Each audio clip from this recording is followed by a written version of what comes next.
Shalom. This is Howard. So I'm about to show y'all a video of I can't think of a Palestinian general called General Monk. And I hope this video stop my brothers and sisters from calling a white man Esau. I really do. Or at least start to lead you in the right direction, because that is not Esau. Esau is colored, not white. Even if y'all say they mixed each other, they're not going to be white. You know what happens when a black baby and a white person get together. The melanin is dominant and it destroys that dead cell that they have in them. And this is going to show you why their cells are dead. This is fair use for learning and teaching purposes, and I pray they don't clip it, but we'll see. Let's go. I'm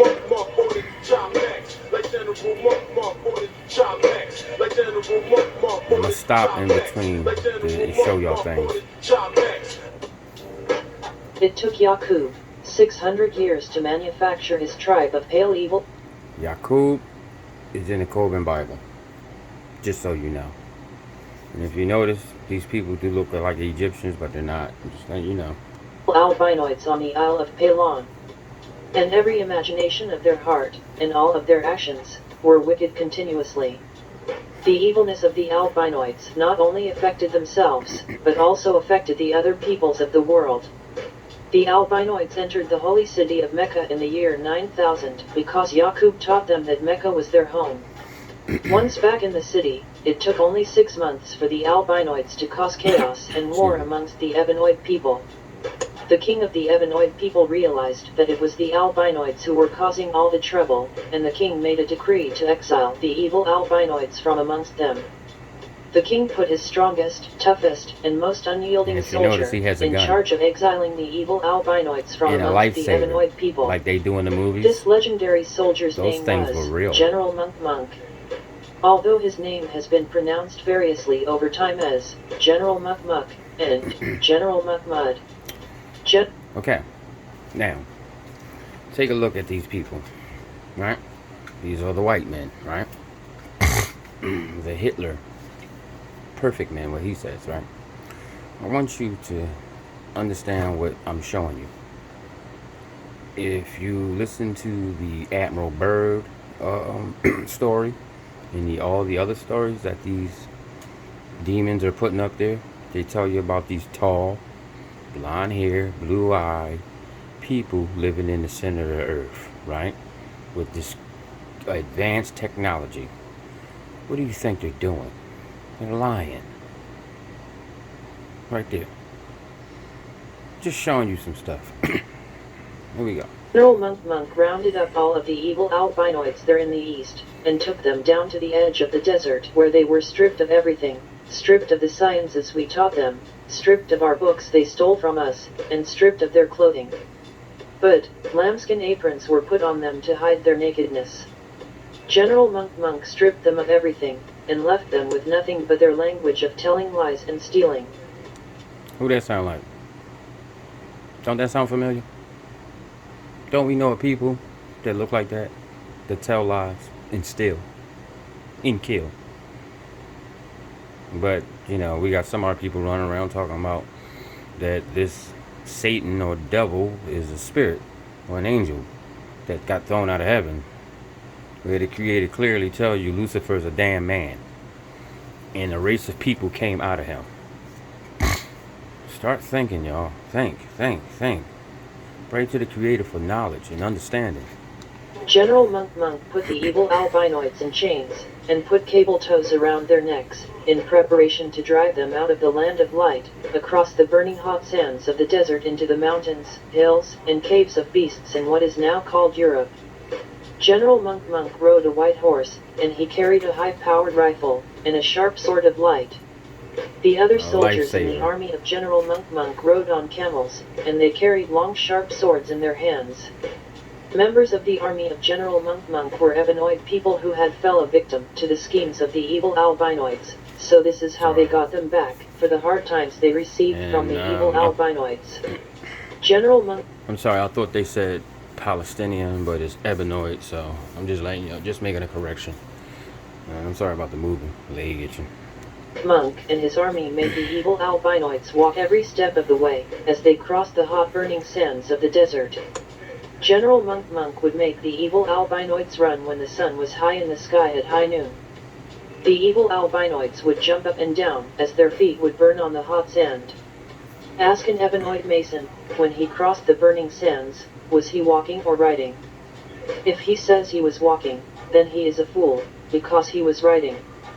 He was riding horseback. He was riding camelback. It was the albinoid that had on the cable tow. It was the albinoid that had on the apron. It was the albinoid that was walking the white sands 6,000 years ago. A lot of the evil albinoids died from exhaustion, dehydration, and sunburn in the desert.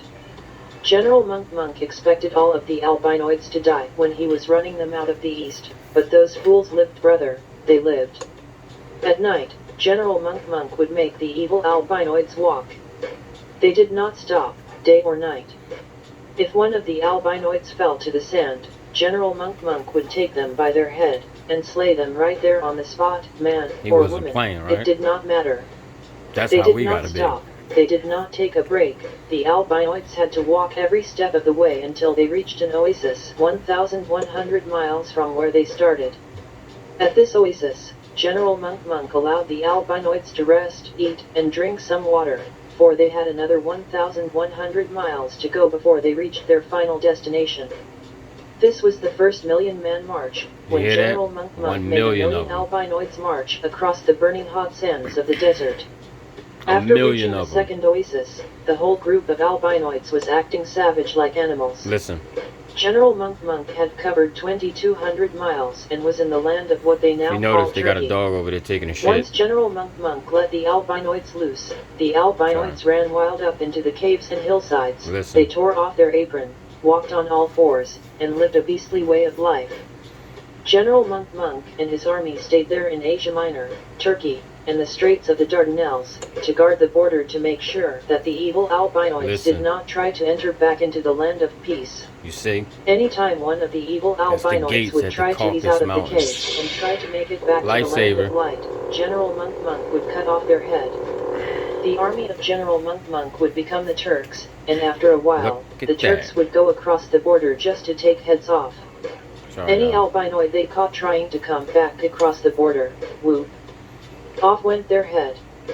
In the Bible, where it talks about an angel who had a flaming sword guarding paradise, it is taken from the story of General Monk who had a sword of light, a lightsaber, and was protecting the holy city from the evil albinoids. We're gonna leave that alone, but yeah. This is what the Ebenoids did to the albinoids. This is what the gods did to the devils. General Monk and his army and their descendants kept the albinoids confined in the caves of Europe for 2,000 years. Within 1,000 years after they had gotten there, the albinoids were on all fours, and could not stand upright. When the albinoids were free from the caves, they created a holiday called Thanksgiving, which is symbolic to what took place during the time of General Monk. The turkey is symbolic of the Turks, who wore red fez with a tassel hanging down their heads, which was loose meat upon the head of the turkey. This is why the albinoids named the bird turkey. The albinoid would take this bird and chop off its head as a ritual form of revenge, in the same way that General Monk and his army of Turks would cut the heads off of albinoids.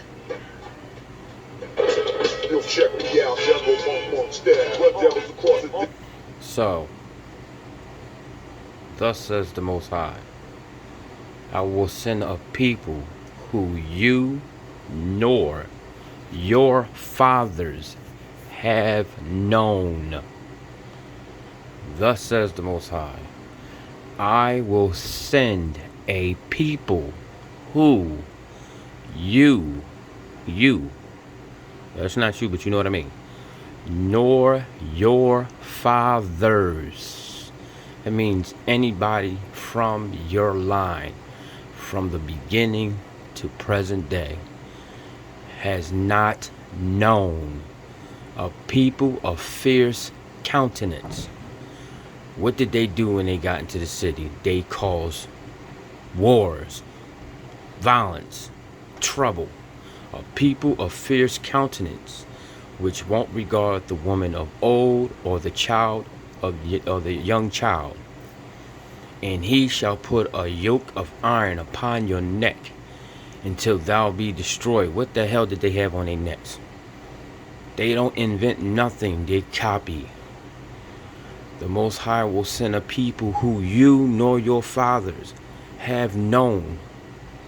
That if he's Esau, how the hell you don't know him? Come on, man. Listen, y'all.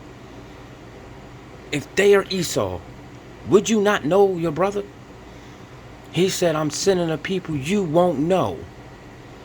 You don't know them. That's why you calling them everything but what they are. The devil. Wake up. Shalom.